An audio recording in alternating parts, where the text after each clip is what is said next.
This is a technical knockout, and the winner is none other than Musa the Hitman Ntege.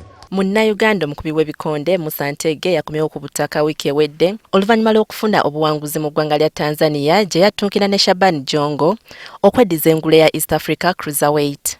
Olwaleero ono lwayanjudde omusipi gwe yawangudde eri bannamawulire. Omusipi guno si kyangu nagutwala ate ne ngudifendinga naye ng'omusajja gwe ngudifendinga nawe yalwanako WBO nga musajja munene. Maneja wa Ntege Hussein Babu ategeezezza nti kati Ntege wakulinyisa eddaala avuganye ku misipi egisinga ku guno. Tageti yaffe yakulaba nga tuzanya ABU flat because ABU flat eyo etuyamba directly nti wagikwatira bwati ebe mukanyoga mu WBC rankings. Nti WBC rankings omuli abasajja kati saabo ne bulimba kwaki batunulya nti bazanya fights ne bawangula ate ne bafuna sente. Ye President wa Uganda Professional Boxing Council Salim Uhuru asiimye ababadde emabega wa Ntege okulaba ng'atuuka ku buwanguzi buno.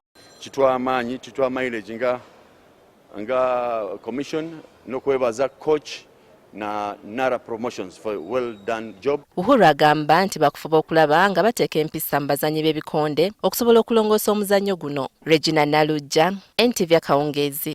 Anahakikisha anaenda kumkumbatia mpinzani wake.